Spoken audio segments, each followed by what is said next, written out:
The two beginnings episodes that serve as the midpoint of Season 2 of The Legend of Korra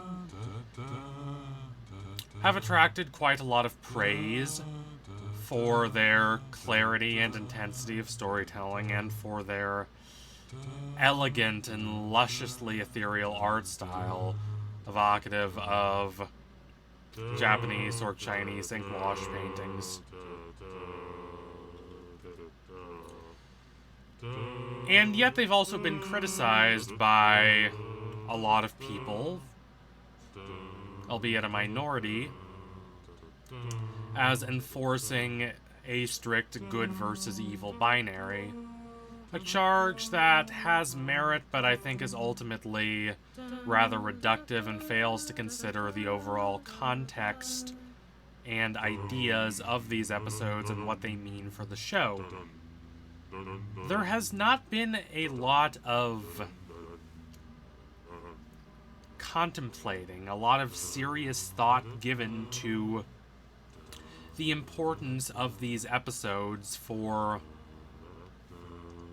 Season 2 of The Legend of Korra as a whole. Partly this is because I don't think Season 2 has gotten the attention it deserves.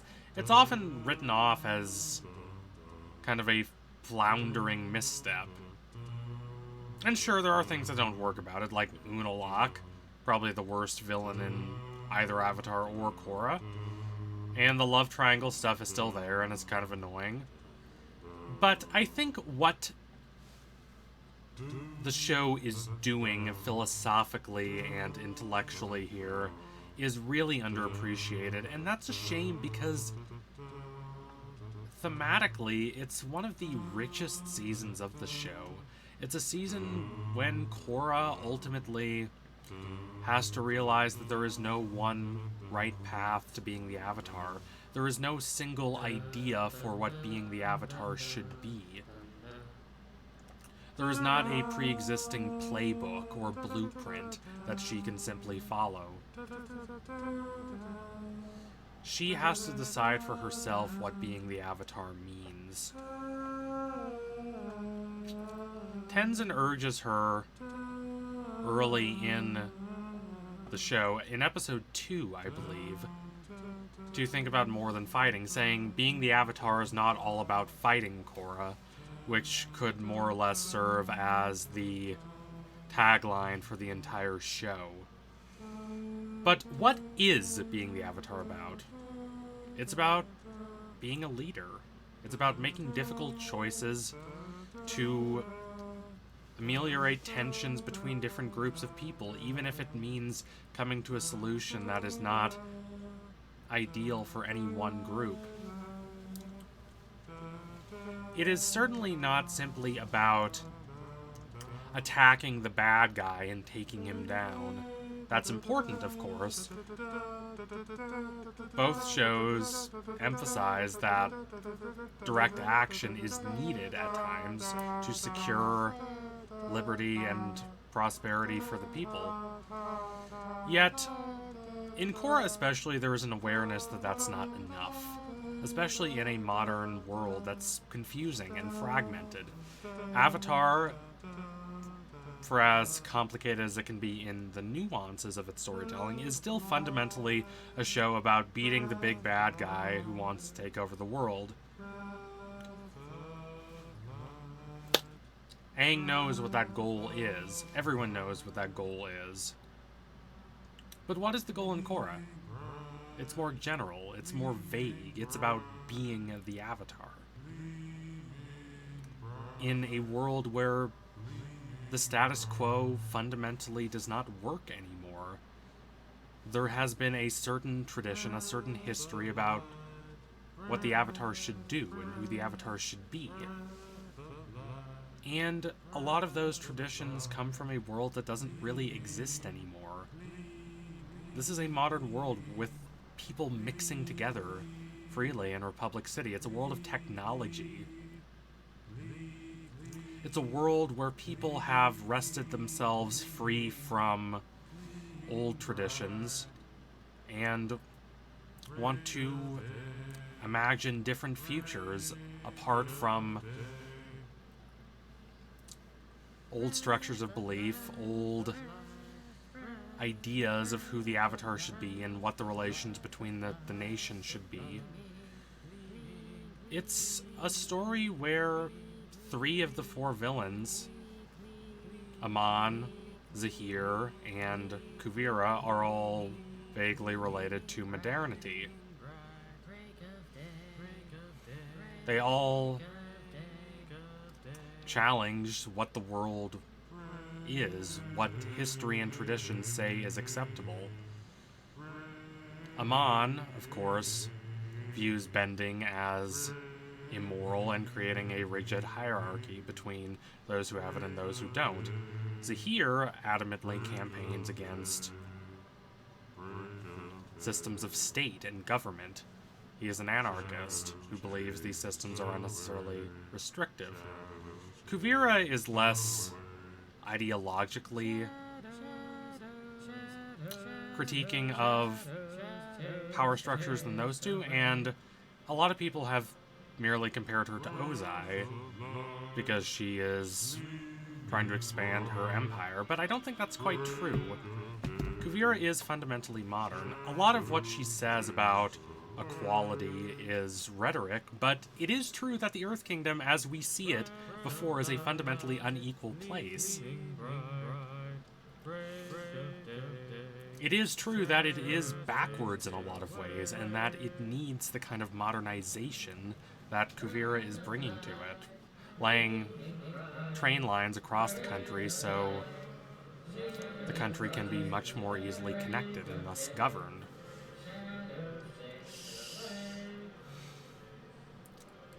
The Legend of Korra is fundamentally a show about how to navigate between critiques of the status quo, many of which are radical and over the top, and ultimately destructive, and the knowledge that the status quo itself is not serving the interests of the people and needs to be reformed.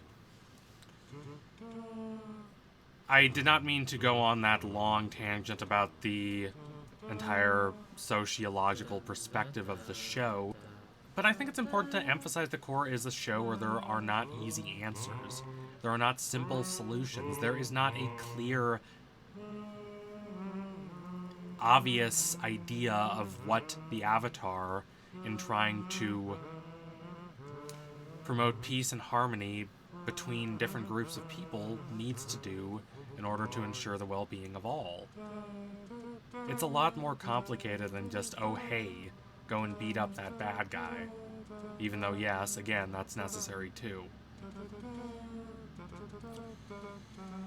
So, Korra is stuck in a position where she, at the start of Season 2, is a bit cocky. She's defeated Aman through, honestly, a series of contrivances. She gets airbending, even after she has all her other bending taken away. And Aman loses all support very quickly. She does not have to make a lot of difficult decisions.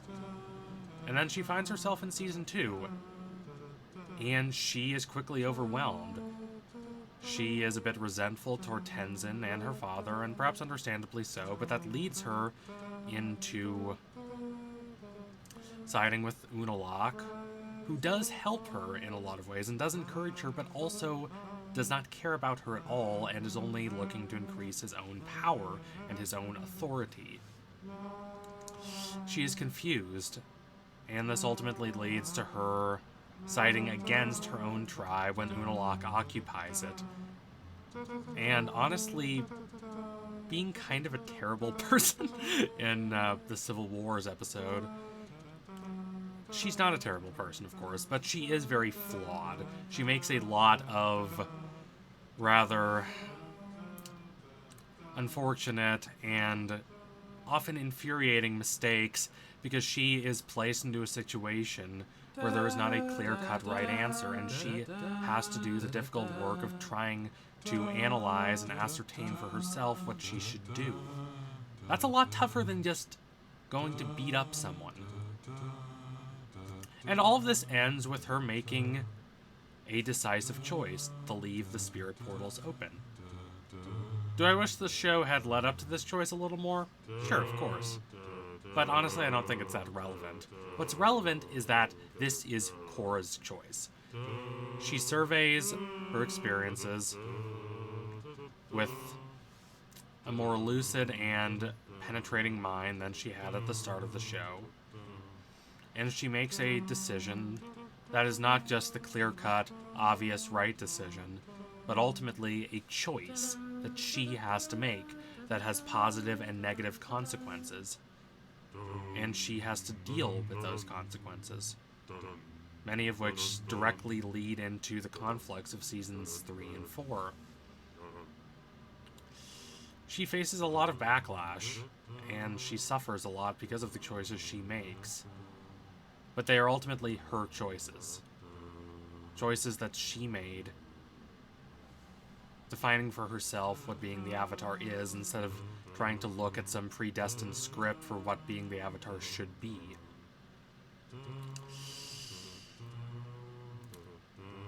And the turning point in the show, the point wherein she finally realizes that she needs to stop looking for the single right answer, and she needs to make decisions for herself, is the Wan episodes. She sees Wan as what he is, ultimately. A brave figure, a fearless figure, a heroic figure, but ultimately still a person. One critique I see of the beginnings episodes that I don't agree with at all is the idea that they essentialize being the Avatar. That they work the same way as the midichlorians in Star Wars. I think that's completely backwards. The purpose of explaining the Avatar is not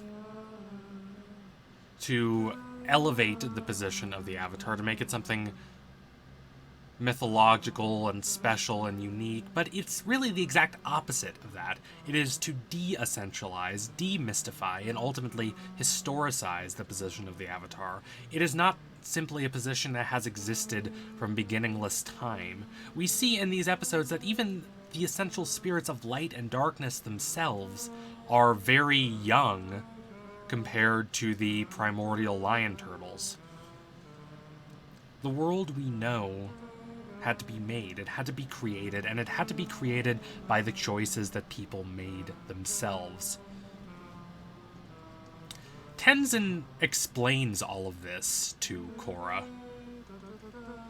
While he's not a Nietzschean by any stretch of the imagination, he reflects a lot of what Nietzsche says in The Uses and Abuses of History for Life. Nietzsche says that the danger of history is that it essentializes when people use it wrongly.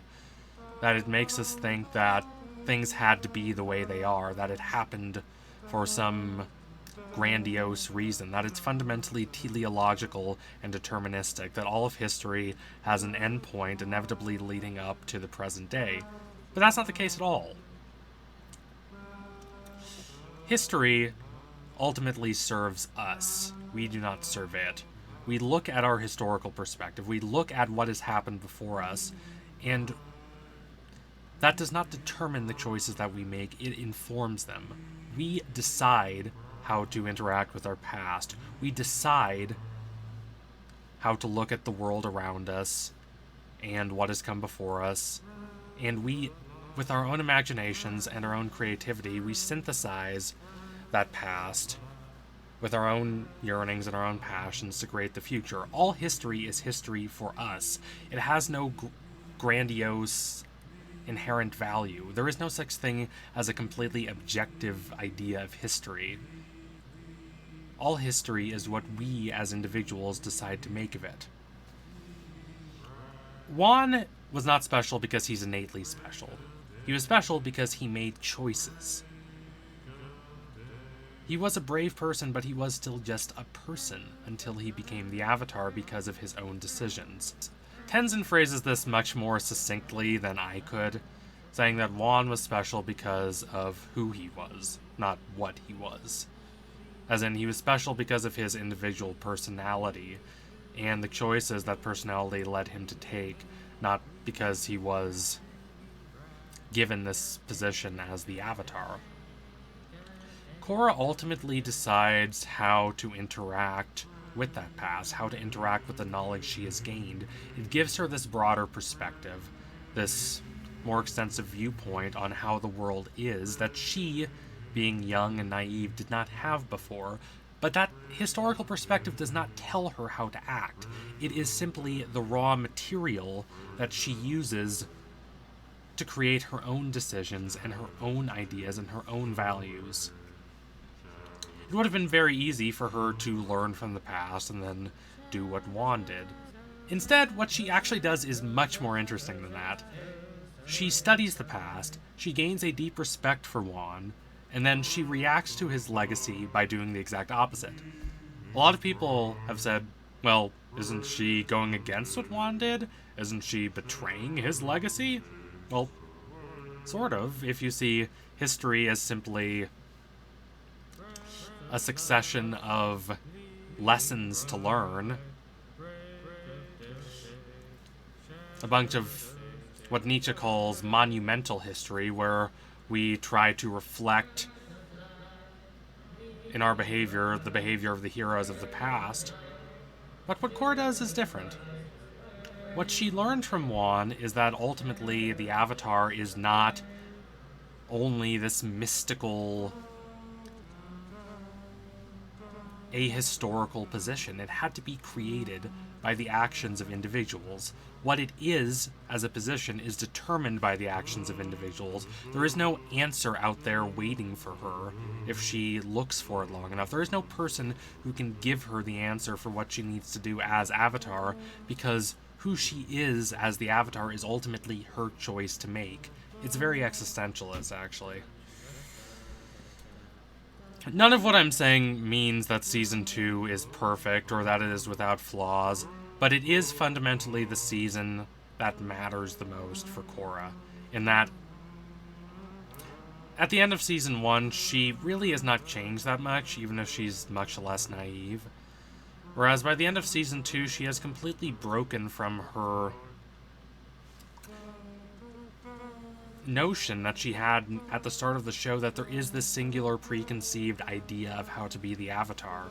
Instead, she has realized that the Avatar is what she wants it to be. And that comes with a responsibility. It comes with the responsibility to learn about history, to learn about the past, to learn about how actions taken by the Avatar impact other people in ways no one can anticipate. But it also means being willing to act, to make decisions, to not believe that just doing what the Avatar does is something that makes sense. That there is this single one way that the Avatar acts. She has the responsibility to decide what the path of the Avatar is for herself. And I think that's quite beautiful. So anyway, thank you all for watching. If you liked what you saw today, don't forget to like, comment, and subscribe. Donate to my Patreon if you can and do you want to see more videos like this before anyone else. Keep watching Avatar and Korra. I know Korra videos are not so popular. Korra is not as popular as Avatar, but it's a very beautiful and thoughtful and philosophical show. It deserves a lot more respect. So anyway, tune in soon for my next analysis. We'll be coming soon. That I promise you. Thank you again. Adios, comrades.